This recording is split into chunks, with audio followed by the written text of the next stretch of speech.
break it, you buy it. And I think we're live.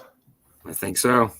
Ladies and gentlemen, come one, come all, and welcome to the Cosmic Countdown, where myself and my friend and co-host count down our top 100 favorite movies. Speaking of that, I'm joined by my friend and co-host, Aaron the Dog. Thank you so much for being here with me. How are you, my friend? I'm good, man.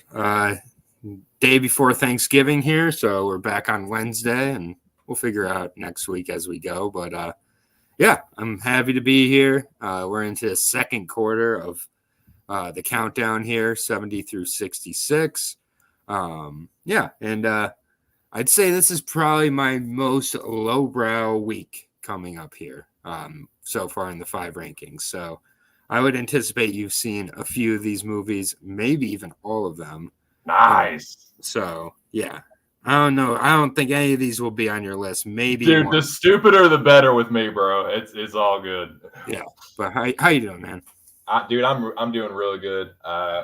Really glad to be here talking with you. I appreciate you. I know Wednesday's been a bit of a busier day for you recently, so I appreciate you doing the switcheroo after we kind of of course we settle on Thursday finally, and it's like, oh God, fucking Thanksgiving is Thursday, so yeah, all good. Yeah, man, I'm happy to be here. Yeah, check out Aaron on these things. I updated your YouTube channel, and yep. then yeah, in case anybody doesn't know or is curious, going to be adding movie trivia to my YouTube channel. Why would I not just make another channel? Because I don't want to. So it is now Aaron the Dog MMA and movie trivia, starting in the new year. A league that I've been helping write and run called Trivia League Unlimited, or TLU, will be moving over to my channel. So if you're interested in movie trivia, just let me know and I'll get you set up there. It's pretty easy though. But yeah, should be a nice transition to New Year when we start the next season of the league. Nice, dude. Well, I will definitely check that out. Looking forward to all the new content and stuff. Yeah, check Aaron out on all those different social media platforms. And yeah, man. Shout out and salute to the Dome. And of course, shout out to my way better half for making this overlay, giving a little bit of or adding a little production value to the show. So, as Aaron and myself have already told you, welcome to the Cosmic Countdown. Admission is free. The only requirement is that you smash the like button and subscribe to the channel if you haven't already. Now, this week is number 70 through 66. Do you want to go first or second today? I'll go. I think I went first last week, so okay. Let's have you start out this week. You got it, my dude. All right, so let me here. All right, there we go. So my number 70. You mentioned lowbrow. This is how low can you go? This is limbo, baby. So this one, everyone and their mom and probably their greasy granny has seen this one. This movie has been out for hell, when did it come out? It's been out for a few decades now. This is a movie that I'm gonna guess that I probably like this one a little bit more than Aaron. But I can almost guarantee that you've seen it. So number 70 for me is a spoof. It is one of probably the most well-known spoofs, and I'm gonna say it's one of the best spoofs to me. This is a 90s movie. Big surprise. I don't have any of those on my list. But coming in at number 70, you've all seen it. It's usually kind of a divider, man. Usually people either love it or they hate it. I love it. It's one of my favorites. Number 70. The International Man of Mystery himself. I do love this movie until I rewatched it earlier this year. But it's not on my list. But I always have a soft spot for this movie. It used to be an old favorite of mine back in the day. Nice. Interesting that you said that you didn't love it as much on the rewatch, because I I had gotten really sick of this movie. Like I used to love this movie to death, and then Yes. it got played to death, and so I was just like, God, I'm so tired of this movie. But then I hadn't seen it in a while, and I watched it like earlier this year, and it just tickled me to death, dude. Of course, I was really stoned when I watched it, but like, dude, it's so Austin Powers for me. You know, it's obviously a spoof of James Bond movies, and it's not so much like the yeah baby yeah like what that's the kind of shit that I'm sick of. But like what really like tickled me was the fucking like the side characters. Like Will Ferrell's character is so funny. Like dude, like when he's down in the fucking pit, it's like you shot me right in the arm. You know, fucking Yeah. I'm alive, but I'm very badly burned. Like that whole shit is hilarious. Dr. Evil is hilarious. Him not knowing like the situation with the money and stuff, like 100 million or $1 million isn't a lot of money these days. It's like $100 billion, like that kind of shit. It's stupid, but it's hilarious to me. Yeah, no, I mean, I also overwatched this movie to death. I remember the first time I saw it was not in theaters; it was at home, and I was pretty young, probably 9 or 10 still. So I was convinced I was not going to like this movie. I'm not a huge James Bond fan. I don't think that matters though. Right. But I was convinced I just wasn't going to like this movie. I was like, this guy looks like a nerd. And like, I was like 10 years old and about being like cool. And I was like, this isn't going to be funny. This is going to be lame. And I like quickly became obsessed with it to the point where for Austin Powers 2, let me see what year Austin Powers 2 came out. I think that was 99. So then I was 10 years old when Austin Powers 2 came out. It was in 99. Yeah, you're right. So I was for my 10th birthday, I took me and 15 of my friends with my mom to Austin Powers Spy Who Shagged Me. Nice. So just imagine a bunch of 10-year-olds like going to see that movie. Damn, dude, And that's then, awesome. Yeah, and then afterwards we went to Buffalo Wild Wings, which is called B-Dubs at the time, or something. Yep. BW3 it was called at the time. It was that long ago. So, yeah, for me, I'm always going to have a love for the second one more than the first one. It was the first one I did not see in theaters, which I think always takes away from my love for a movie. Honestly, just a little bit. But the second one to me, I just feel is such a superior movie, right down to Heather Graham being in it. I mean, it just to me, the second one, Mini-Me, the second one improved on everything about the first one to me. So if one of these was going to make the list, it was going to be Spy Who Shagged Me. Dude, fair enough, man. That is a great movie. Like this, I love that they're like.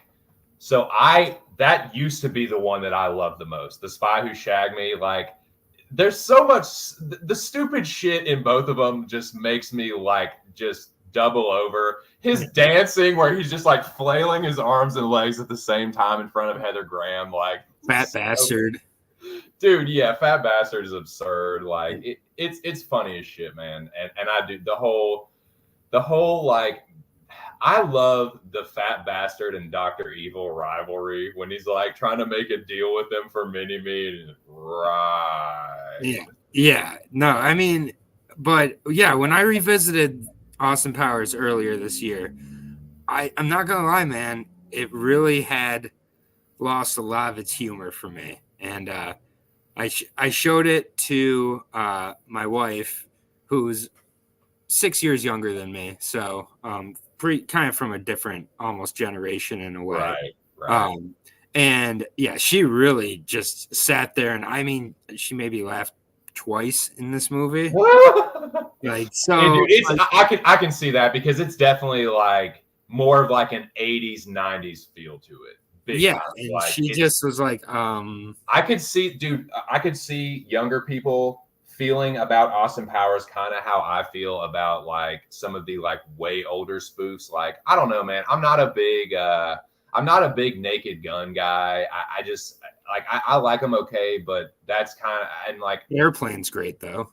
Like, and see, I'm not a big Airplane guy, so like that's kind of how I could imagine some people feeling about Austin Powers is kind of how I feel about like some of the older spoofs. It's just like, I don't know. For some reason, Airplane doesn't really do it for me. Naked Gun, they're okay. I like Hot Shots okay. But like Austin Powers for me, dude. The fucking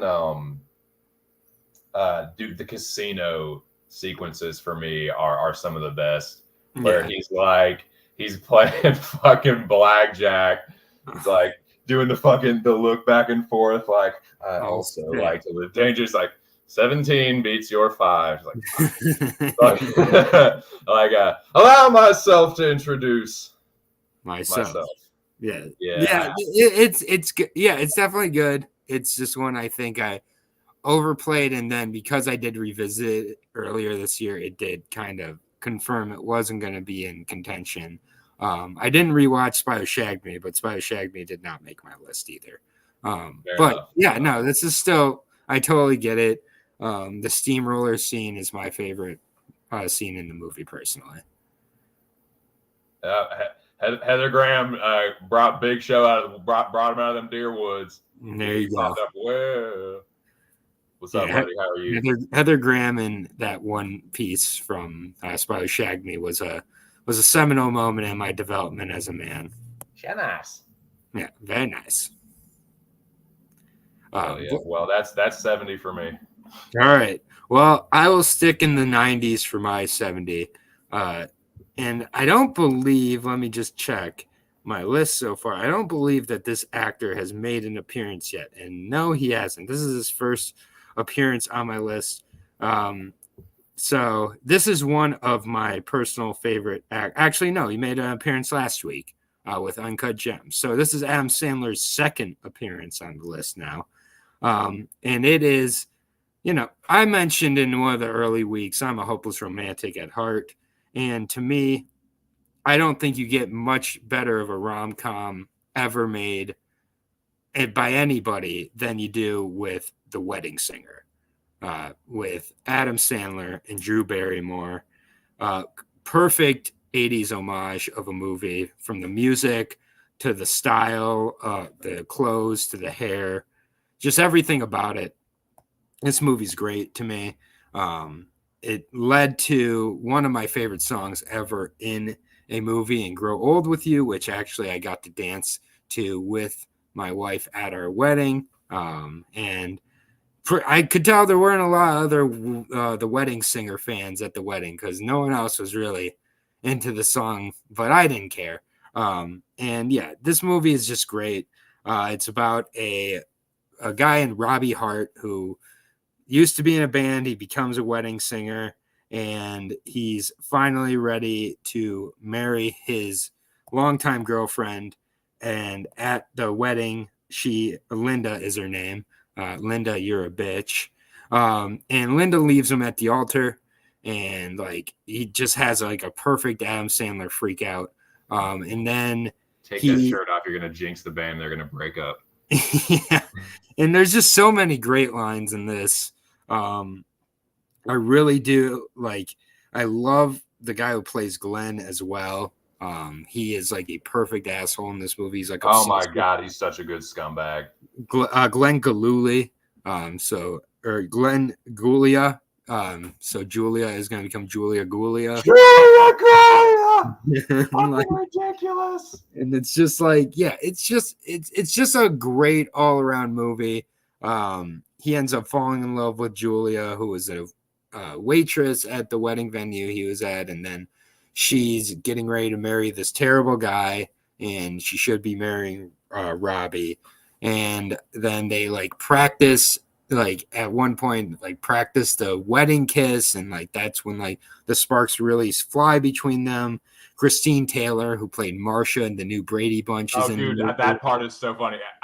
I didn't. What does he say? I kissed her, but it didn't mean anything, and he just fucking brushes it off. Yep, and he's clearly in love, and it's just it is really sweet, but not sappy at the same time. It feels very genuine, classic. It's almost like a throwback to an 80s rom-com in a way, even though it was making fun of without making fun of the 80s. If that exactly, dude, it was a good It does, man, because it has that perfect balance of like sweet and like smart ass, where it's like it does have a lot of heart in it, and that is one of the things that like I think sets it apart from some of the other Adam Sandler movies at that time, where it's just like pure fucking like 13-year-old boy toilet humor. Yeah. With some and like, but yeah, the Wedding Singer is definitely classier and a great shout, man. The Wedding Singer, it's not on my list, so it's not a punt, but it is. This is one of Lady TC's. That's probably her favorite Adam Sandler movie. Yeah, like I watched this with Abby earlier last year, and I mean, she's not a big Adam Sandler fan, but like even she was just like, okay, this is great. Like it's really like a movie where you have to have pretty much a black soul to not at least enjoy this movie. By the end of this movie, exactly. If your heart isn't warmed a little bit, it's like you are soulless. And then we haven't mentioned yet George, played by Alexis Arquette. Amazing.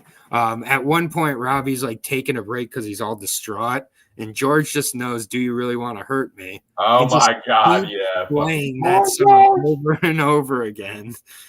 Like, and I love his Alan Covert's character, his buddy. Yeah, the limo driver. Yeah, man, Sammy. Sandler's mullet is fucking ridiculous in this movie, dude. It's so all the hair is insane in this movie. Man. The hair is insane, and it's just like, but it's not over the top at the same point. Like it is like feels pretty spot on with the balance, and like he's super depressed and sings that like, "Will someone kill me, please? Put a bullet in my head" song. And John Lovitz plays like a rival wedding singer. He's like, he's losing his mind, and I'm gonna reap the benefits. Like, and it's just, yeah, it's just like a perfect 100 minutes. Like, and there's really nothing I would change about it. It is a movie that I can honestly put on and enjoy anytime. The old woman he helps, who pays him in meatballs, and then she sings the Sugar Hill Gang hip hop song at her like 70th anniversary of her wedding. And yeah, and it ends with Billy Idol helping him, on the plane, which they're both on the same plane to Vegas. And like, it's just a great movie. Like one of the best rom-coms ever, and one of the few rom-coms on my list. Great shout, man. And it is, dude. That's great. Like every time I watch The Wedding Singer, I feel a little bit lighter, like puts a smile on my face. Like, you know what? Love is real. And of course my wife loves it. So like anytime it's on, she wastes no time to keep it on that, to not change the dial or change the channel. Good shit. Okay, so let me completely change genres. We're going from Mike Myers and Adam Sandler to very gritty and crime thrillery, ladies and gents. So make sure you smash the like button, and we will go to the 2010s. This is mid 2010s, and what I'm about to hit y'all with is a double dose of, I don't know how to pronounce his last name, Dennis Lehane adapted movies. So these are movies that are adapted from Dennis Lehane, whatever, novels. And the first one is from the 2010s, and this movie is notable for, well, mainly for one thing, but this is kind of, I don't want to say it's underrated, because it is critically lauded, and everyone that I've ever talked to that has seen it is like, yeah, that's good. But I would say it's probably like underviewed. Like not a ton of people know about it. But I guess it is most noteworthy for being the last on-screen appearance of the late, great James Gandolfini. I'm talking about 2014's Michael Roscom's The Drop. Never even heard of it. Man, this movie, I will tell anyone and everyone that will listen how fucking good this movie is, dude. So let me sell you on The Drop, my friend. It's basically, the premise is pretty straightforward. Tom Hardy plays a bartender for a drop bar in Brooklyn. and the bar is previously owned by James Gandolfini, but is now a front for the Chechen mob. So it's a drop bar where, you know, obviously the mob or whatever drops money off. It's how they basically like launder their money. So that's the setup. And James Gandolfini, like I said, he plays the previous. Well, he's like they're cousins, and he previously owned the bar, but it's still like his. It's called the bar is called Cousin Marv's, and Gandolfini plays Marv, and Tom Hardy plays his cousin, who's the bartender. And basically, someone robs the bar, and it sets off this crazy chain of events. And yeah, man, it's a real. If you like, it's not for everyone because it's not a super fast moving movie. It's like it takes its time, it sets things up. It is very much a slow burn, but the acting is really, really good. All the like I can't think of one acting performance that's like bad in this movie. Even the big characters and like the supporting cast is incredible, man. Gandolfini is really good in his like last on-screen appearance, RIP. But Naomi Rapace, however you pronounce her last name, the chick that plays the original girl with the dragon tattoo in the Swedish films, she's really good in it. I can't remember the dude's name who plays the main antagonist, but he's in a lot of Roskam's other movies. He's a Scandinavian director, but I can't remember which country he's from. I want to say like Swedish maybe, or Norwegian or something. But this is a really, really good, satisfying crime thriller. It's got a couple twists and turns, and the ending is really the climax is like a slow and steady build that has a really good payoff. And yeah, man, I'll recommend this movie to anybody that likes a good crime thriller. Got a couple twists and turns, and really good acting. It's based off a novel from Dennis Lehan, who wrote Mystic River, Gone Baby Gone, and some other one. There's another one that got adapted into a movie, but this is one of the better ones. And yeah, this movie kicks ass, man. R.I.P. James Gandolfini. Yeah, rip to Gandolfini. No, yeah, I'd never heard of this movie before, but I'll add it to the list. I see it's on Max right now as well, so easy to watch. Yep. So yeah, I love Tom Hardy. So I'm actually, dude, if you like Tom Hardy, this is a good one.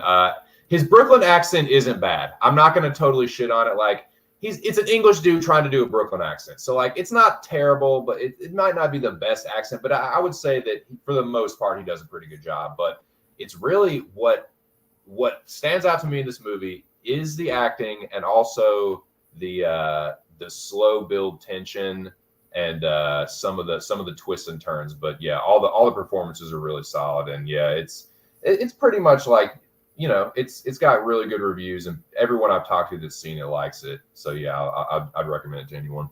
Sweet, I will add it to the list. Not much more I can say since I hadn't heard about it till just now, but right, yeah. James Gandolfini, Tom Hardy, and Brooklyn crime thriller. I'll watch it. Yeah, dude, it's sick. Cool. All right. Well, my 69 is kind of a gritty crime movie, you could say. It's much more of a comedy, but it's a lot more gritty than I think people actually realize. So I love this whole trilogy of movies, and this is Eddie Murphy, his debut on the list. I love Eddie Murphy, especially in the 80s. He was really great. And I don't think he was ever better, perhaps, than when he played Lieutenant Axel Foley of the Detroit Police Department. Beverly Hills Cop, the first one, is on my list at 69, directed by Martin Brest. This movie is just, first of all, I'm from Detroit, so I love a good Detroit movie. And the way this one starts out, it's when his best friend is coming to visit him in Detroit, and Axel kind of grew up as like a kind of a thug, and his friend, who I'm blanking on who he's played by right now, James Rousseau, Mikey, still is kind of a thug, and he has stolen some bail bonds, I believe, or something. I don't remember what he stole, but he stole something from a bunch of people he probably shouldn't have stolen from. And he ends up getting shot and killed at the beginning of the movie by Jonathan Banks, who played Zach, who was a hitman in the movie. Shows him shooting him right in the back of the head. Looks like a real execution, frankly.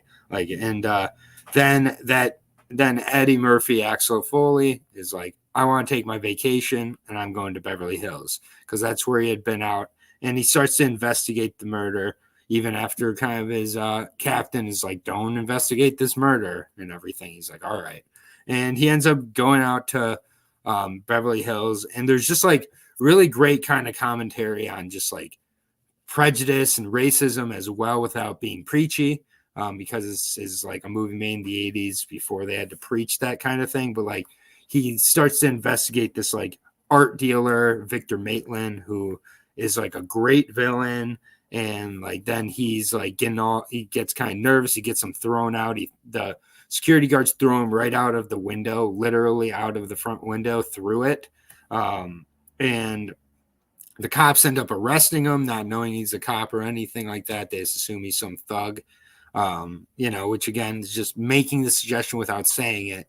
And like then he ends up getting taken into the Beverly Hills police station where he meets John Taggart and Billy Rosewood, two detectives who at first are following him around and trying to, keep him from, interfering or investigating, thinking this guy doesn't know what he's talking about. And then they end up kind of getting onto his side after a while. So like the first half of the movie is kind of like a cat and mouse game with Judge Reinhold and John Ashton, who play Taggart and Rosewood.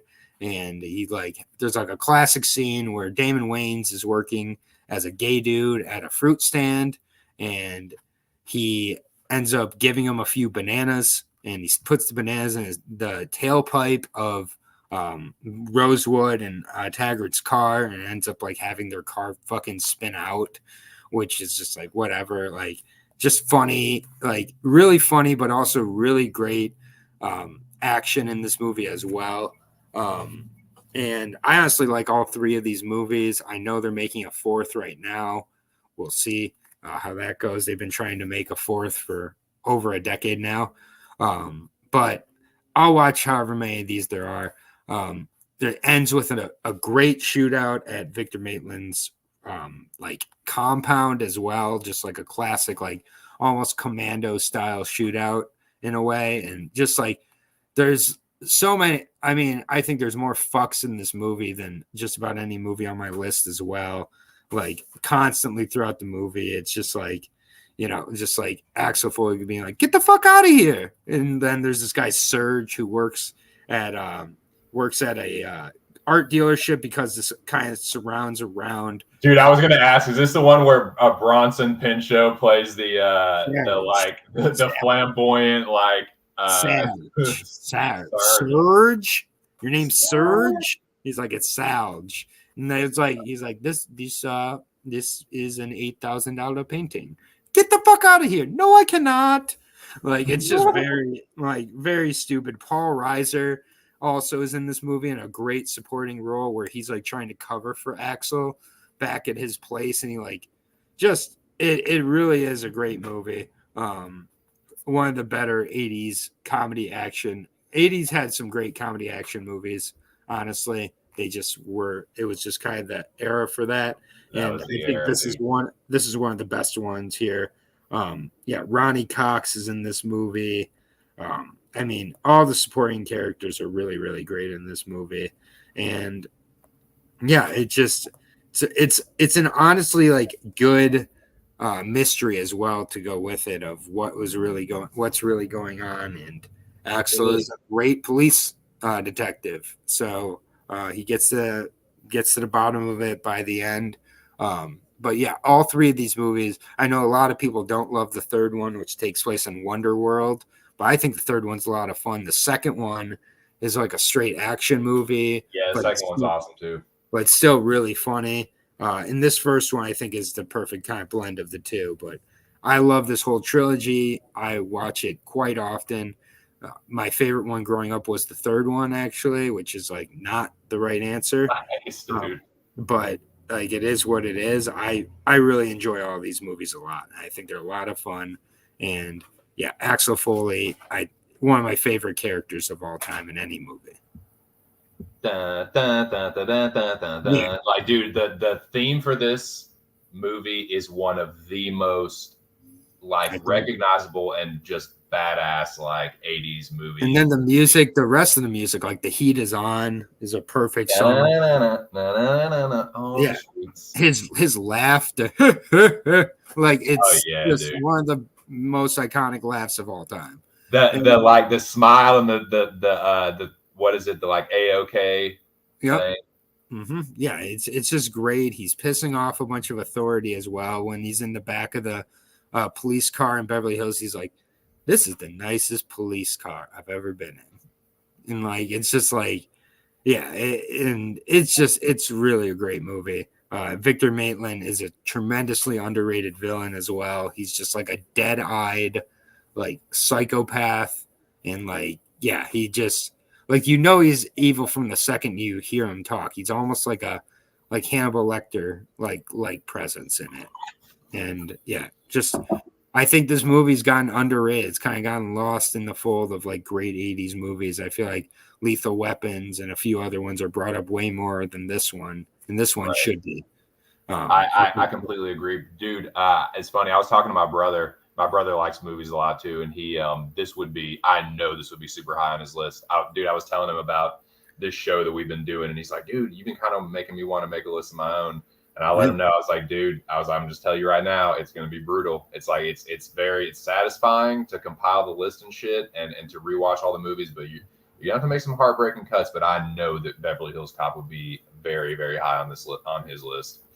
Yeah, no, it's a great one, man. It really is. And you know, even though it's called Beverly Hills Cop, I look at it as a Detroit movie. It is, dude, because he's a Detroit cop. That's his and that's like his street smart shit is like what makes him like stand apart from like the straight laced, like, you know, more like his conservative, like, you know, co-workers and stuff, or his partners or whatever. Exactly. Yeah, good shit. Great shout. Yeah, it makes you want to rewatch it, dude. It's a perfect blend of action and comedy. It holds up. Fuck yeah. Well, I think it demands a rewatch. All right, shout out to the 4 people in the building. Make sure y'all hit the like button. It definitely helps a channel like this. And yeah, check out Aaron's shit as well. I'll put the later on in the stream. I'll put his stuff up where you can find him. Now, so I mentioned that this week is like a double dose of Dennis Lehane adapted films. And this one is probably a little bit more well-known than The Drop. In fact, I know it is. But I think that it's just really another movie that's really well acted. A couple performances in particular, and it really kind of opened my eyes both to an actor that I was not previously aware of, or how good of an actor they were, and a director that I was not aware how fucking good they were. Now, this is the directorial debut of an actor that I'm sure you're all very familiar with. And you're familiar with the actor that I'm referring to as well, which happens to be his brother. I'm talking about 2007's Ben Affleck directed, Casey Affleck starring crime thriller Gone Baby Gone. Have you seen Gone Baby Gone? I have seen Gone Baby Gone. Yeah, no, this is a great one. Gone Baby Gone is, like I said, adapted from a Dennis Lehane novel, like The Drop, like Mystic River. It is very much a Boston movie. It's about Casey Affleck plays a private detective, and Amy Ryan plays the mother of a child who's gone missing. And yeah, it's about Casey Affleck trying to find the missing kid. Morgan Freeman is in it. He plays the police captain who's in charge of the unit that's, you know, finds missing kids. Ed Harris plays the detective who's on the case. And I'm trying to think of I I want to say that his partner was in Beverly Hills Cop. I can't think of the guy's name, but I think he plays Ed Harris's partner in this movie. In any case, yeah, this is a great crime thriller and a great kind of John Ashton, who played Taggart. Yes, that's it. Thank you. Yes, him. He's plays I can't remember his name, Detective Nick something. I can't remember his last name, but he's really good in it too. The acting is really good. The story is good. There's some good twists and turns, kind of like The Drop. But yeah, this movie like really showed me how good of an actor Casey Affleck is. Is one of his better performances in his catalog. And Ben Affleck is a really good director. And this, to me, this is, I mean, I'm take nothing away from The Town. I love The Town. It's a kick-ass action, another good crime thriller. But this one, to me, is my favorite movie directed by Ben Affleck. And yeah, man, it's a good story, good acting, powerful performances. It really, and a powerful, it's one of those movies where I like it because it doesn't wrap a nice, neat little bow on it. It's kind of a little bit more like real life, where it's like, it makes you think about what would you do in this situation? And what really is the right thing to do? That's kind of one of the themes in this. Obviously, mothers and their children is a big theme, and people going missing and people getting forgotten about, and people kind of just falling through the cracks. And yeah, it does a good job of depicting working class Boston. I think it actually does, in a weird way, I think it actually does well by it's kind of a fucking badass movie, man. The dialogue is really good, the performances are awesome, and yeah, powerful themes, and it's a tough watch, man. There's definitely a couple scenes that are a little make you look queasy, but no, man, I love this movie. I watched it recently, and it fucking rocks. Yeah, no, I agree. I think that it really deals with some themes that are pretty intense, and it doesn't kind of let up on the intensity to give its audience a break, which I think is one of the strengths of the movie. I think this is best movie. I mean, some people like Argo, which Argo's great. I'm not a big Argo guy, but sorry. But for me, I think Gone Baby Gone is far superior to Town. It's not as fun maybe as The Town, but it's a better movie, I think, overall. And yeah, I mean, John Ashton as Nick Poole, that's his name. And then Ed Harris is great in the movie, and it does leave you not with that satisfying Hollywood ending, for sure. Yeah, I think this is good stuff from the Hoofleck brothers, and yeah, it got good acting from Ed Harris, man. Ed Harris gives a powerhouse performance. Morgan Freeman never really he doesn't really do bad acting, but Casey Affleck, yeah, really stands out to me. Just kind of this guy from the neighborhood who finds people that are missing. That's kind of just he's, and it's based off a series of novels. I think it's called the Kinsey and Gennaro something. They're this private detective agency. It's him and his girlfriend. But yeah, man, I fucking love this movie. It was a treat rewatching it. Really good shots of the city of Boston. Good camera work by Affleck, and yeah, good shit. I love it. Yeah, no, great shout. Yeah, no, great movie. Yeah. All right. Well, my 68 is about as opposite of the spectrum as you can get from Gone Baby Gone. We're going back to Adam Sandler land, and you mentioned with The Wedding Singer that it wasn't that stupid 13-year-old humor and wasn't dumb. Well, you can't say that about this movie. This might be his stupidest movie, and I don't care, man. I laugh so hard every single time I watch this movie. I think this movie is a big reason why I'm a stoner to this day. It is Little Nicky from 2000. I unapologetically love this movie, and unironically love this movie. I just think it is so much fucking fun. It is surreal at times. It is ridiculous.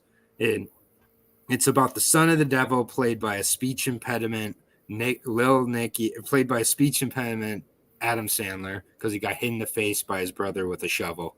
And he talks like this the whole movie. He has to go to Earth to bring back Satan's two other sons. One's played by Tommy Lister, and Reese Ifans, who play Adrian and Cassius. And it's just ridiculous, man. He lives with Alan Covert, who's like definitely a gay dude who wants to be an actor, but he's a failed actor, and that's it. That's who he ends up living with, and like he has no idea that Nicky's the son of the devil. And at one point, like he comes out and he sees that Lil Nicky has one of his cokes out.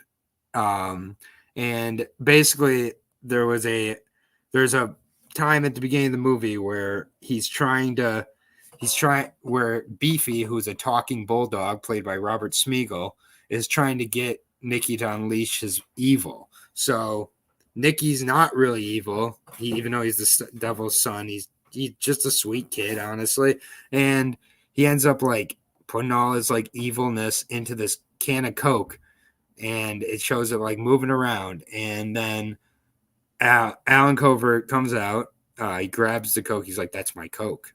And he grabs the Coke, opens it right in front of Nicky, drinks it, and he's like, "This Coke tastes like Pepsi." And explaining it just doesn't do it justice. When that happened, I laughed so fucking hard because then he goes back to his like room, and Mr. Beefy, the bulldog, is like, "You changed a Coke into Pepsi. That was your big transaction?" He's like, "It's pretty good for my first time."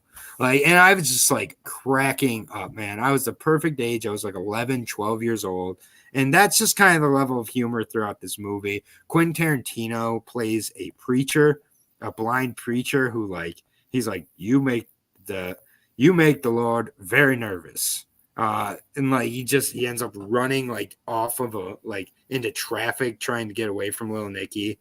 Isn't Harvey Keitel the devil? Harvey Keitel's the devil. Rodney Dangerfield is Lucifer, who's the devil's grandfather. Yeah. Henry Winkler gets covered in bees. Chubbs shows up from Happy Gilmore because he's in heaven. Every single day, Hitler has to get a pineapple shoved up. I was going to say that's the stuff that's fun. Like I like the stuff where they're in hell and all the ridiculous. Like, are you serious? And he's like, yeah. And it's just, and like Nicky becomes obsessed with Popeye's chicken. Like he just like everywhere he goes, he wants to have Popeye's chicken. Ozzy Osbourne bites the head off a bat in the movie. I believe it's the originator or one of the originators of the "You Can Do It" character by Rob Schneider. Oh, yeah. Like he's always wearing like a giant winter coat because he's just cold on Earth. And then he goes to get gelato with Roseanne Arquette, I believe it is, or Patricia Arquette, because there is no Roseanne Arquette, and who's his love interest in the movie. And he's like, "What's gelato?" And then he gets the gelato, and he's like, "This gelato is freezing my hands." Like, and it's just like really stupid. The guys who like follow him around on Earth are like the biggest stoners of all time. The beginning of the movie starts with John Lovitz being a peeping Tom, like, and then falling off a tree and dying, and then he ends up in hell. It is stupid, but it is so funny. It's very stupid, man. I saw this movie in theaters actually, but I have not seen it in a really, really long time. I remember the soundtrack was actually not bad. Yeah, it's a good soundtrack, and it really is just like, it has some really surreal moments in it as well, like just incredibly surreal. And I just have a great time with this. I never get sick of it. It's one of the best movies to get stoned to. There's a part in the movie where he gets all high. And he's like, "What's reefer?" And then the Mr. Beefy's like, "About 200 an ounce." Like, just like, I didn't even know what reefer was when I first saw this movie. So because I was like 11 years old. But yeah, it's one that I revisit, and honestly, I know I like more than most people, and I'm fine with that. Like anybody who's like, that movie's stupid, that movie's terrible, I'd be like, It's like, yep. yeah, no shit, it's stupid. Like, you see what the premise is? Like, Right.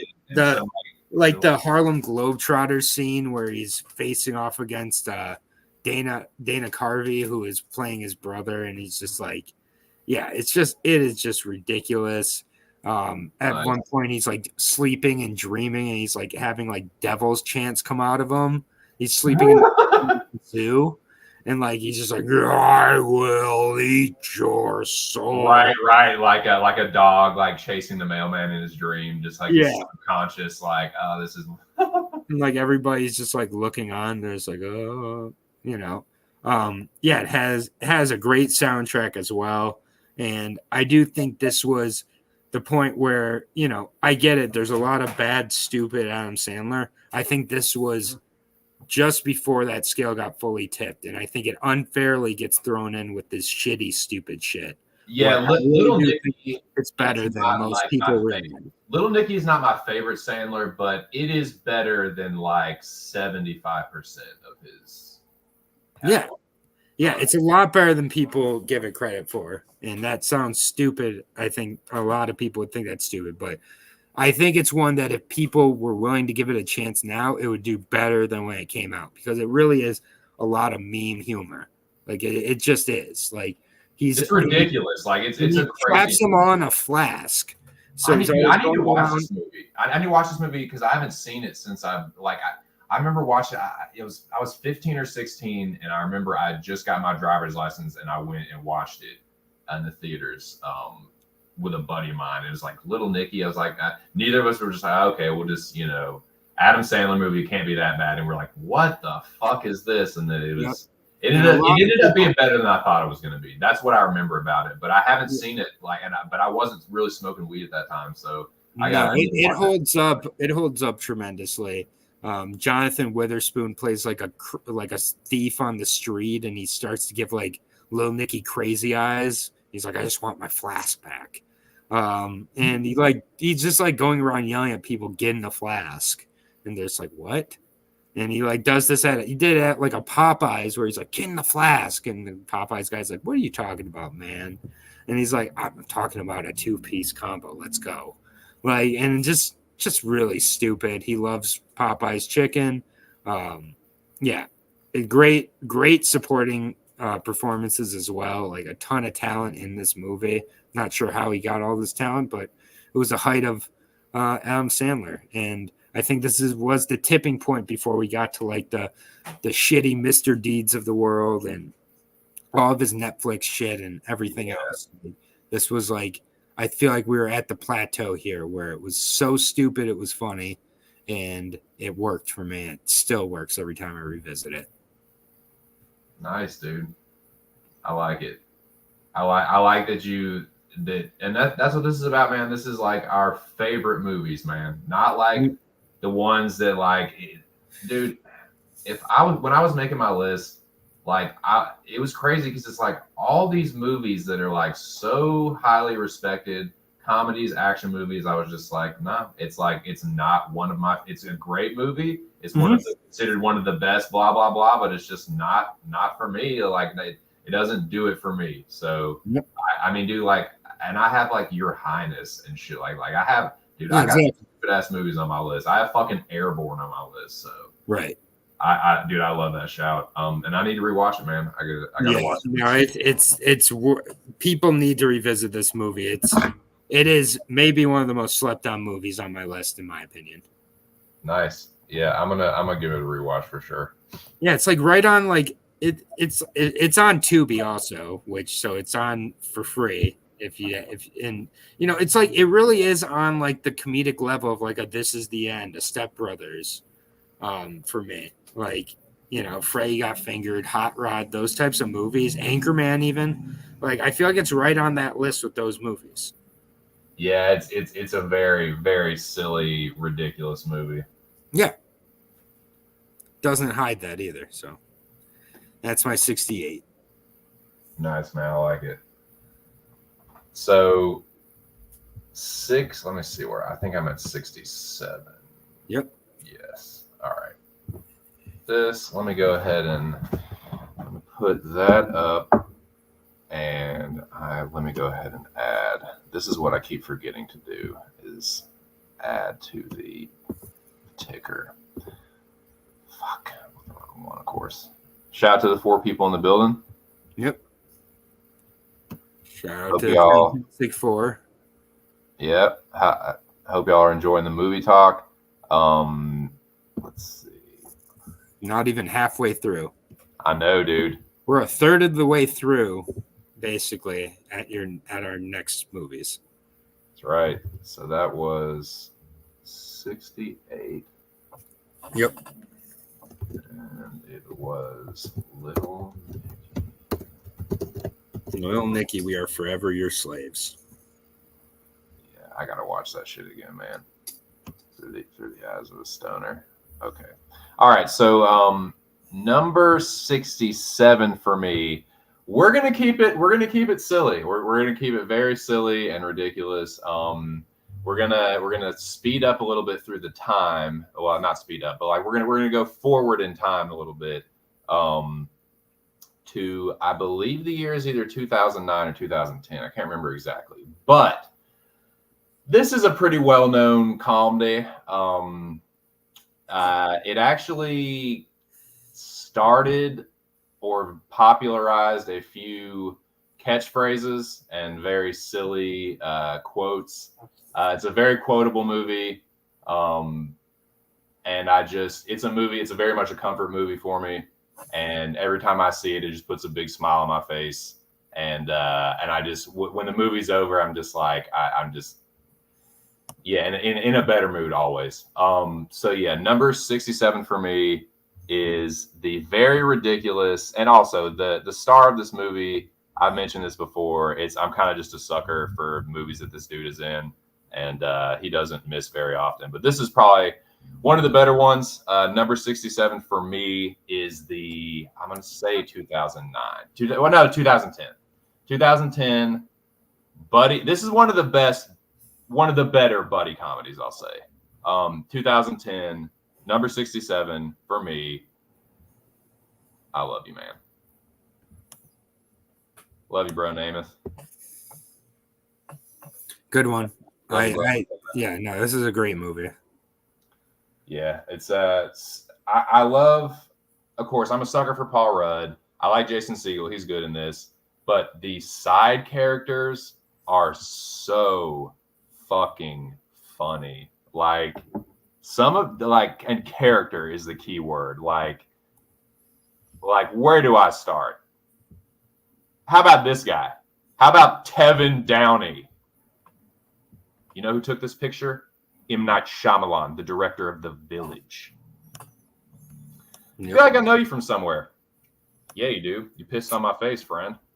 You know, like that's his coworker, and fucking, like, dude, Jon Favreau's character in this movie kills me, dude. He's such a good dickhead. Like, doesn't want to let him in the poker night.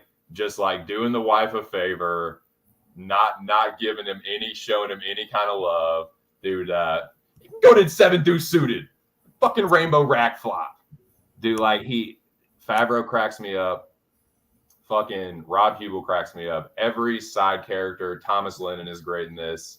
And yeah, man, it's a good buddy comedy. Like, I love all the Peter Clavinisms, like he trying to sound cool and like say all this shit and just comes out all wrong. So like this is like the birth of Totes My Goats, Jobin, Latris on the Minjay, like all that shit, man. This is one of my favorite comedies, and like I said, every time I watch it, it puts a big smile on my face.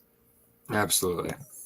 Yeah, no, I love this movie. It's you know, I feel like it has a lot of heart to it as well, with the message it's trying to get across too, which is that, it's kind of hard to make male friendships, especially once you're an adult, or if you're growing up and you're not a typical dude and like don't have the same interests, like, and so yeah, you know, it's a movie I haven't watched a ton. I do love Paul Rudd though, and I do think that he's really a perfect casting for this movie.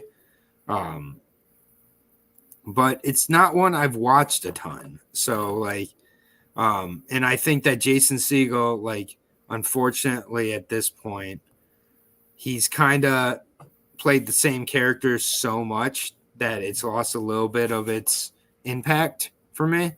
Right. And that would probably be my biggest critique on the movie.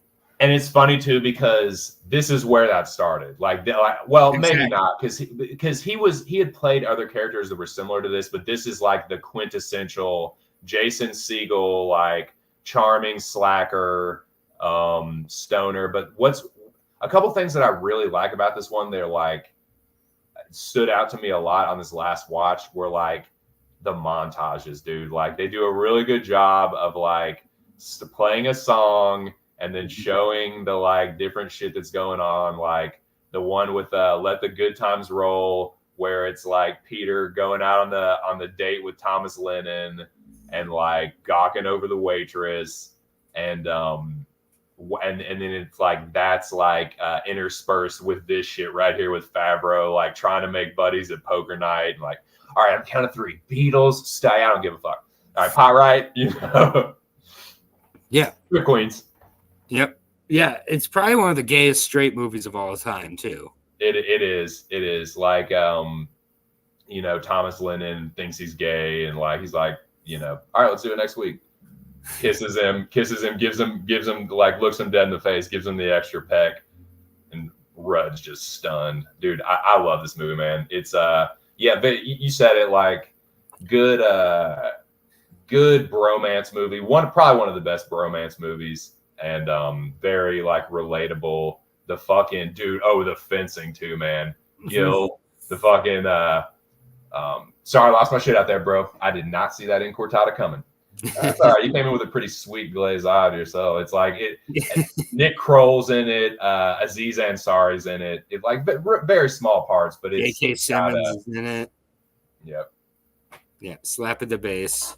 Slap at the bass. Yeah, which is, you know, unfortunately gotten overplayed at this point. This is Lou Ferrigno. I mean, yeah, this is definitely in that like 2010s comedy like boom that happened that feels like the last comedy boom we've had for 15 years. Yep. Honestly. Because people still watch this movie and all those movies from this era. So kind of shows that we don't have kind of forgotten how to do comedy a little bit. Dude, when Segel's going around the table and like calling everybody out, like, dude, I love it. Anyone that has ever had to give like a rehearsal dinner like speech or anything, it's just like he's going around. Haley, got Robbie's lover, Robbie, Oz, Joyce, thank you so much for having this dinner. We got this guy and smoking hot wife. Dude, yeah, well, if you're talking about wedding speeches, then I'll have to bring up Steve Buscemi from The Wedding Singer. Oh yeah, that's a great one too, man. Yeah. Remember those hookers that we got in Tahiti? And he's so drunk and wasted. Yeah, no, this movie's great though. Can I get a Belvedere on the rocks? Something with sours mixing it for her. Yeah, man, that's my 67. Nice. All right, my 67. It's a 2015 movie. Definitely not a comedy. Pretty much a psychological horror thriller. Directed by Joel Edgerton and starring Joel Edgerton. It is The Gift. Have you seen The Gift? The Gift. No, I have not seen The Gift. So I'm not going to spoil this one very much. Basically, this one it has Jason Bateman and Rebecca Hall as well. Rebecca Hall, one of my favorite actresses working today. She's in a ton of great shit. Christine is another great Rebecca Hall movie. Resurrection, which came out last year. Great movie. So check those out as well. But Jason Bateman basically plays a former asshole from high school. And now they live in LA and they've run back into a friend from his past named Gordo, who basically it's a stalker thriller. I don't want to go into a ton of details about it, but Joel Edgerton, who hasn't directed a ton of stuff, he's only directed a few movies, but he directs the hell out of this movie. Like, it's just so well directed. Like, before they meet up, you can kind of see him following them around, and then it just gets creepier and creepier. He gets like starts getting gifts for Rebecca Hall and Jason Bateman, and then Jason Bateman is like, "Oh, yeah, I used to call him Gordo the Weirdo," and like it's just like, you know, and like you just like see glimpses into kind of what he is, and then they end up going into the real like past about him and why Gordo may not be so happy to see Jason Bateman's character, Simon. And then he starts to slowly get revenge on Simon. And Rebecca Hall is a casualty of it. And, you know, it's one of these things where it's a slow burn. It slowly unravels, but it is such a satisfying ride as it goes. And it ends with a fantastic ambiguous ending where you don't know if what's being suggested happened or not. And it just kind of adds to the unsettling nature of the movie in general. You know, it's not the most action-packed movie ever, but it packs a lot of psychological punch to it. I'm not gonna go into a lot of details about it, but like if any of that sounds interesting to you, check out The Gift. There's two The Gifts. It's the one with Rebecca Hall, Jason Bateman, and Joel Edgerton, and directed by Joel Edgerton. And like, I feel like Joel Edgerton should do way more work on the directing side, but he's in so many movies as well that like he's only got so much time. But I love Joel Edgerton. I think he's been in a ton of great shit as well, like Warrior, which is the best MMA movie of all time. Green Knight, like other movies that comes at night. So like he definitely likes him a slow burn, and I love a good slow burn as well. And there's just some really bizarre moments in this movie that I don't want to spoil either. So I'm going to leave it there. But 2015's The Gift, it is a criminally underrated movie. I'd compare it to like a Gone Girl, you know, a few movies like that. Nice. You know, but yeah, it's a good one. And yeah, I remember I saw it in theaters when it came out, and it blew me away. I was expecting like a decent movie, and I just think this movie absolutely rips. Nice, dude. And yeah, the slow unveiling of the information is done really methodically and effectively, and it adds to the punch of the overall movie. And I mean, Jason Bateman playing an asshole, I think, is pretty much as believable of a, you know, performance as there is. It really is one of my most rewatch movies of the last decade. It's so damn good. Nice. That, dude, I will definitely have to check this out. As you can see, that has been added to my my watch list as the latest entry. So yeah, man, appreciate that one. Yeah, you get to the end and you're like, who's the villain of this story? Like, it's like that. Yeah, it's good. I love the ending that makes you think critically. Mm-hmm. Yep. It's not for everybody, but I don't think any good movies are. Exactly. And you always appreciate it more when it's like a movie that is not loved by everyone, and you find somebody else that likes it. It's like, you know why. It's like you know. It's I like those kinds of movies, and Bateman is a good dramatic actor, and I love everything that Edgerton does, like as an actor. And I didn't know that he was really a director too, so I have to check this out. Yeah, no, this is by far his best directing ever, and it's like you're watching. There's just such great tracking shots in this movie, and like you can tell, it just poured like everything into this movie, and it's very bare bones, but not in a bad way. Like, yeah. So, speaking of Edgerton, that show that me and Nick Alexander won't shut the fuck up about, that Mr. In Between, Edgerton produced that, but his brother is a director too, and he directs all the episodes, and he created it. But yeah, that made me think of that. But I love everything that Edgerton does, so I'll definitely check that out. Fuck yeah, dude. Appreciate the idea. I'm getting some great recommendations. Hope y'all are enjoying it. Hope y'all are getting some good recs too if you haven't seen some of these. So speaking of that, the last movie for me today is another crime thriller. It's another slow burn, and it's another movie that not a lot of people have seen. It's a newer movie, come out in the last couple of years. I believe it's a 2022 movie, but this is one of my absolute favorites. The man that stars in the lead role in this movie is one of the greatest English actors of his generation. Let me get these banners right. So this is, like I said, 2022 movie.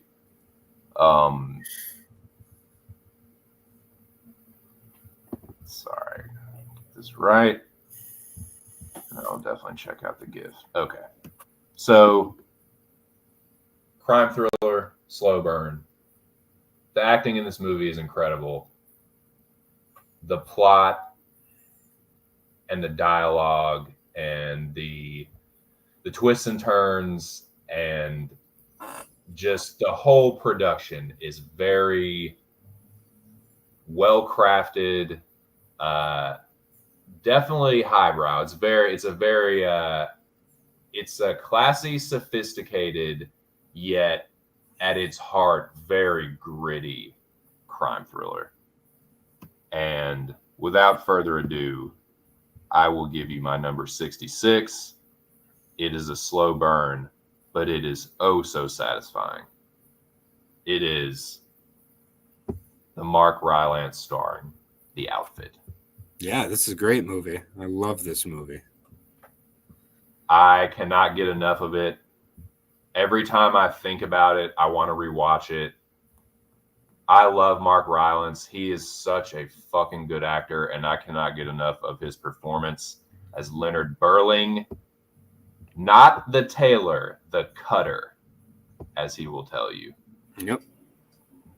Yeah, I can't get enough of this movie, man. I've seen it at least 6 times already, and yeah, it's one of those, like, this is usually the kind of movie that is not like, it's not for me like I can just rewatch it all the time, but this is one where it's like, ooh, that's a good one. I could rewatch that again. You know, it's just it's not long either. It's like less than 2 hours. It's a tight little story, but it's got some couple twists and turns. All the acting performances are incredible. Dylan O'Brien is surprisingly really good in his acting. He plays the son of an Irish crime boss who is Mark Rylance's employer. Yep.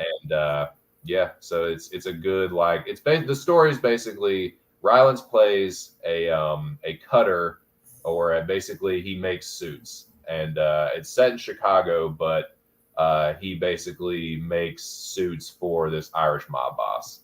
And I won't reveal too much more than that, but dude, anybody that likes a crime thriller and can take a slow burn and just likes a well-crafted movie with a satisfying ending, I'll recommend this to anybody. Yeah, I agree. I feel like when this came out a couple years ago, like, it was super slept on as well, unfortunately. And the director was Graham Moore, who's not done anything. This is his directorial debut, and it just felt like it was handled by a veteran director. And Mark Rylance doesn't know how to put on a bad performance. Mm-mm. And like this movie, it is a slow burn, but it kind of clicks around at a good pace. It's got some really gritty violence to it. And yeah, no, I just think it's one of these movies that for some reason didn't get the audience it deserved and still hasn't. So yeah, I think there's a great shout. I've only seen it once, but it's one that I'd be happy to revisit at any time. Yeah, I'll tell you this. It definitely benefits from rewatches, because even though now I've watched it several times and I know what happens, they do such a good job of setting it up that it's like it's like it'll give you little like hints and Easter eggs and little foreshadowing here and there where it's like, ooh, that now I see that, like, oh man. I can see that now. It's like little things like looks, like a little look here and there. It's like, oh shit. Now I can see that kind of does that. So it definitely benefits from rewatches, and yeah, it's just a classy fucking thriller, dude. Yeah, no, I absolutely agree. It is, I think, one of the most underrated movies from the last couple of years. Indeed. Yeah, love that it made your 66. That's awesome. Would not have expected that, but that's why we're doing it, man. If we weren't, dude, we wouldn't do this. Bro, I this one kept creeping up too. I had this back at like 80 something, and I was like, nah, I'll bump it up. Nah, no, bump it up again. And I watched it and like, nah, this one's got to be higher. And so, yeah, I love this movie, man. Absolutely. No, I love the shout, and yeah, I need to rewatch this at some point because it's definitely been too long. All right, you ready for my 66? Let me know. I will be ready right now. All right, my 66 is maybe one of my more basic options on this list. It's one that I feel like all of us have seen at this point, but it really is one of those that's as great as everybody says. It's the pinnacle of meta horror. It is 1996's Wes Craven directed Scream. This movie, yeah, this movie's just perfect. It really is, and there's not much I'm going to add to the conversation. Sidney Prescott, played by Neve Campbell, one of the best final girls in horror history. And I just love, I love Dewey. I love Gail. I love Stu and Billy, two of the suspects. Randy, played by Jamie Kennedy, giving the rules of horror. Like, probably one of the biggest mistakes was what they did with Randy's character in the following movie. I agree. And they've never been able to, I think, recover from that to make it to the height of the movies with Randy in it. What they do with Drew Barrymore, which is basically an homage to Psycho, but they put her on the fucking poster. She was a huge star, and then they kill her off in the first scene. So, spoilers to the first scene of Scream. If you haven't seen it, I'm sorry, but I'm not sorry. No Ghostface. I was gonna see it for the first time, and now I ruined it for me, bro. Yeah, Ghostface. I mean, iconic. I think one of the most iconic mass killers of all time. All of the rules of horror, not just being stated by Randy, but also shown in the movie and throughout the movie. It led to one of the best spoofs in Scary Movie as well, because Scary Movie absolutely does rule, and I think is one of the best spoof movies ever. And I realized I actually watched New Nightmare recently. I really did like New Nightmare, which was really Wes Craven giving a test run to the whole meta horror, which I think he perfected here with Scream. And I do think as the Scream movies have gone on, there's been diminishing returns with each one, honestly. I just think by 4, I was like, 5, I was like, 6, I was like, I don't really need another Scream at this point. The first 2 or 3 are still the best ones, but the first one, it's just a great movie. It really is. It's got some great gore, a great mystery to it. The twist of who the killers are is really solid as well. Before this movie, like, I don't know if they had done the twist where the killer was more than one person. And in this, spoiler alert, it's more than one person. And the first time you see this, it is like absolutely shocking. And so this is for people that are watching this and maybe haven't watched previous episodes of the Cosmic Countdown. This is actually a punt. I had this movie, I think, at number 90. Yep. And I was so happy when Aaron told me it was a punt.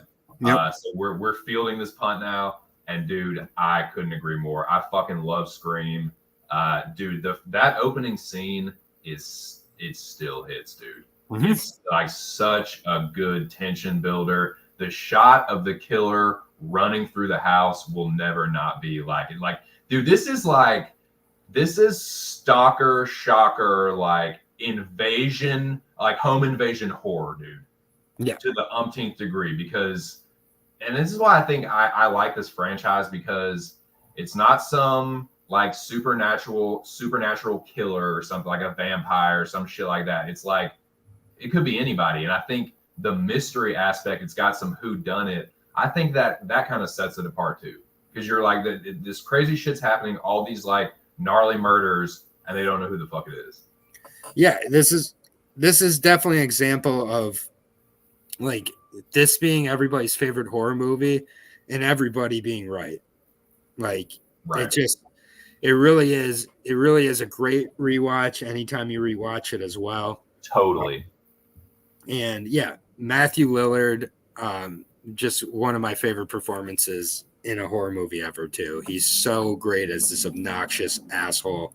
Dude, he is him and all right, hold on. I got not to cut you off. What's going on, baby? What are you doing? All right, so this is my buddy. This is one of my my IRL buddies, like one of my best buds in the whole wide world.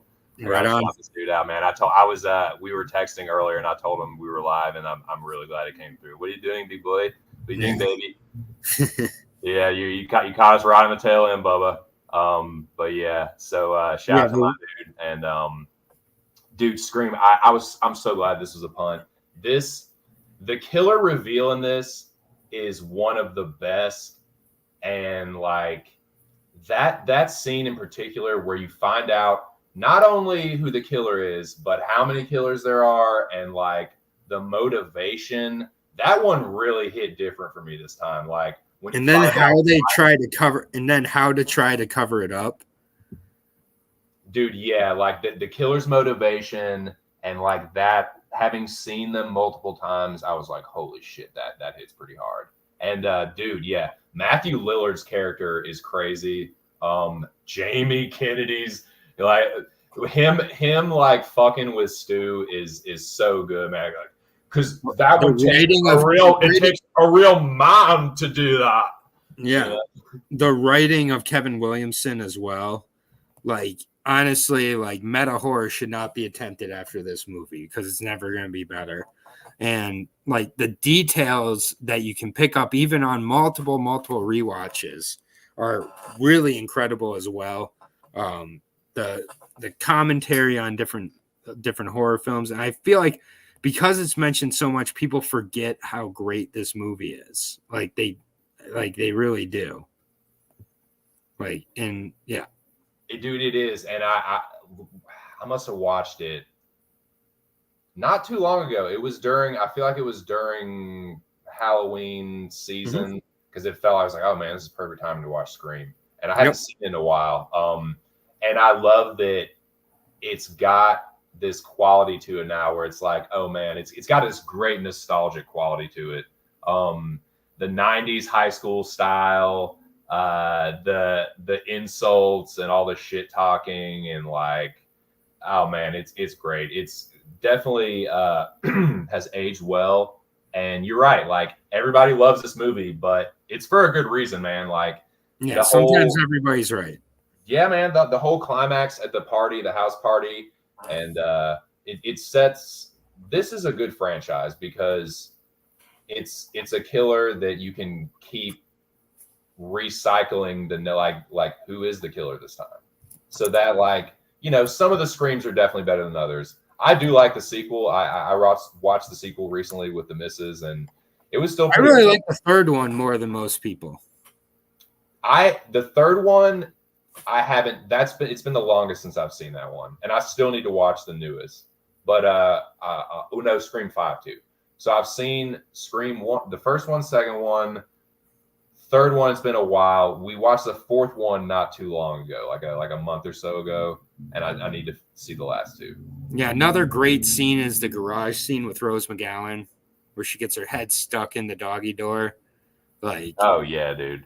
You just really can't beat that. And yeah, again, like I said to Noah in the chat, if it's best, Scream is a top 20 movie, top 15 movie. This is just my favorites, and that's just how good the rest of my list is, man. It doesn't get easier from here on out. It's brutal. Yeah, it is tough. Dude, it's like, fuck, dude. I between our children. And see, dude, it is, dude. It really is. And I told my brother, because he was like, dude, I think I'm gonna do one. I was like, I'm just telling you right now, man. you are gonna have to make some tough decisions. It's gonna be it's satisfying when you finally put it together, but it's like some of the fucking movies you have to leave behind, dude. They're like, no, Wilson. You know, it's like, God, Exactly. Wilson got left off my list. dude, it's Not even close. it's brutal, man. Yeah, but yeah, no, Scream still bottom, not even the top half of my top or my favorite 100. That's just how it is, man. Yeah. Fucking what does fucking Randy say? God damn it! Of course, now I can't think of the fucking quote when he's talking about what they did. Is like, did they find her spleen in the mailbox? Because I heard that they found her spleen in the mailbox. Fucking talking about like when you sliced and diced. Fucking that Randy is a great character, and I agree. I don't like what they did with it in the second one. Yeah, and never say you'll be right back. Yeah, I'll be right back. Good shit, man. Yeah, Ghostface is a great franchise villain. Yeah, who hasn't been Ghostface for Halloween? Say what? Who hasn't been Ghostface for Halloween? Yeah, exactly. We all have done it, and you can't breathe through that mask. Nope. Oh yeah, dude, I love Scream. It still hits. Courtney Cox is in her fucking prime. David Arquette's in his prime. Dewey adds so much to this movie. Next time you watch it, pay attention to Dewey because he adds so much to this movie. Oh yeah, he fucking answers the door. Ah! He's like holding the fucking mask. Yeah. But yeah, no, this is great. And just while we're on the subject, I did see Thanksgiving this past week. The new Eli Roth slasher, and it is no Scream, but nothing is. But it's a pretty solid homage and throwback to those 90s slashers of old. So if you're looking for a fun time at the theater and a good, good little slasher, I highly recommend Thanksgiving. Nice. And, we'll cover it on Why We Love Horror. It'll be released tomorrow, so maybe after your Thanksgiving, if you're looking for a way to get away from the family, check that out on Why We Love Horror. John, myself, and Abby, we review Thanksgiving. So, really good time in the theater. Yeah, and I'm a big Eli Roth fan, even though none of his movies made my top 100. Fuck yeah, dude! I like to hear that. I'm gonna have to check it out. That's all I really expect from a movie like that. It's like, is it fun? Are there some sweet death scenes? Then good, I'm in. Like that's all I really need. I'm gonna say this too while we're talking about slashers. I know this movie is not nearly as good, but this movie gets like really hated on, and it came out around the same time, and it gets unfairly compared to Scream, and maybe for like some of the right reasons, because I think it might be the same writer, whatever. But I enjoy I Know What You Did Last Summer every time I watch it. I rewatched I Still Know What You Did Last Summer, and I enjoyed that as well.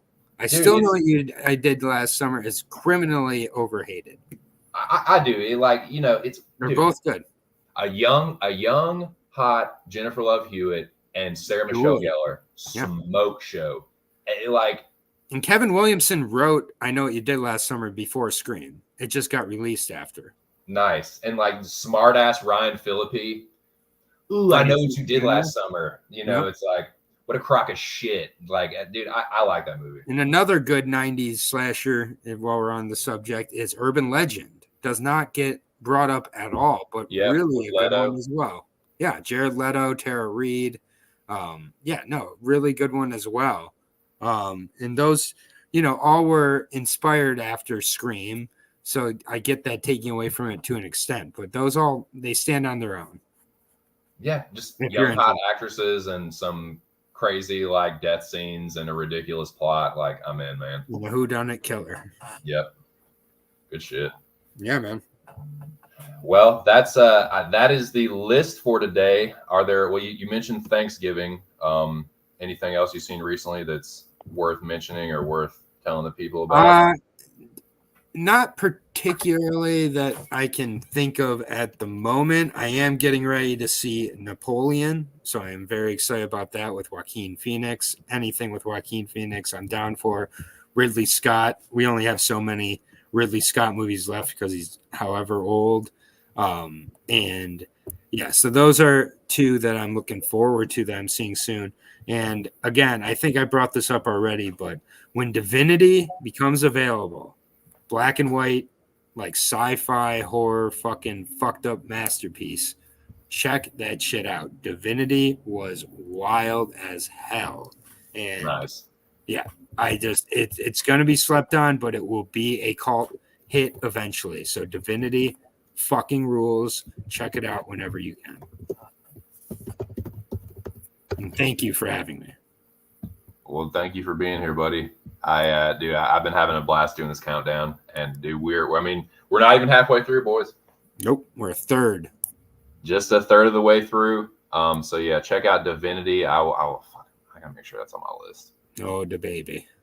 The baby for that. That is all those little like ridiculous sayings that gentleman in the chat there will know. He knows of which I speak. Yeah, right on. No, I'm glad he speaks 2 cents. Yeah, these little ridiculous inside jokes and stuff.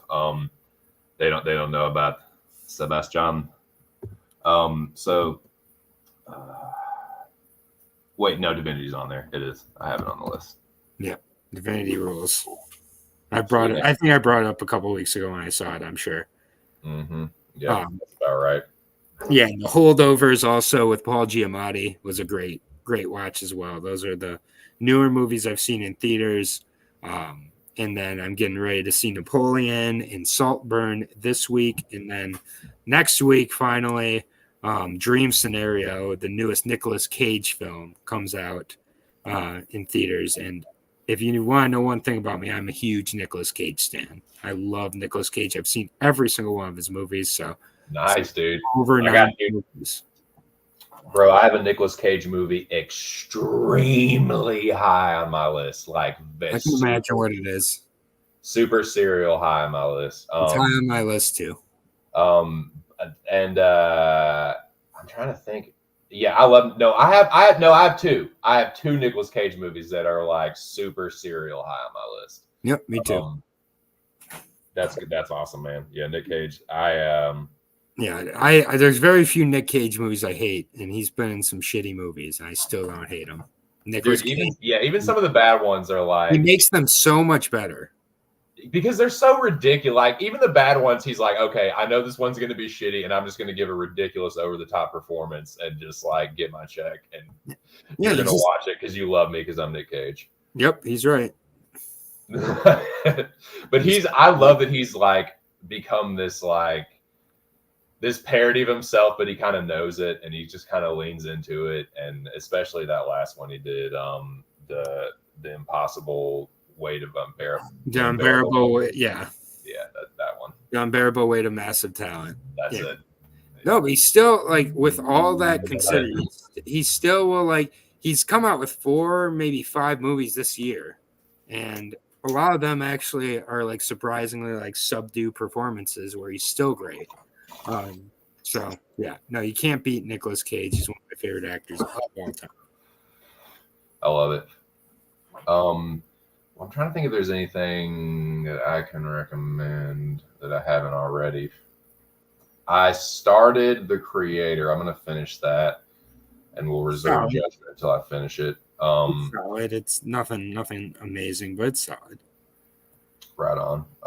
So that's the only thing that I'm really. I watched Blue Beetle. That was okay. That was, what I expected it to be. There were some things that I liked, but ultimately, like, it was your run of the mill, like. Yeah, you've already forgotten that. Say what? You probably already forgotten most of it. Yeah, it was good but forgettable. Exactly. I feel like if that movie had come out like 10 years ago, it might stick out a little bit more to me. But yeah, and then. I would say the things I'm going to watch, or I'm interested in watching the most, are probably, I still need to watch Infinity Pool, to watch Divinity, and there's another one that I really wanted to watch that you had recommended recently. But yeah, those two in particular. Mm-hmm. Yeah. Well, that's about all I got. If there's anything else you want to dish on or anything you want to shout out or plug, the floor is yours, my friend. No, yeah, Why We Love Horror. Tomorrow, we've got the show, and then on Friday, our trivia match. Abby and I's first teams horror trivia match will be up on the channel. We take on the Cinnabites, Will and Jeremy. So if you want to check out that, go ahead. If not, that's fine too. Yeah. But thank you for having me, and we'll see you next week, either Wednesday or Thursday. We'll figure it out.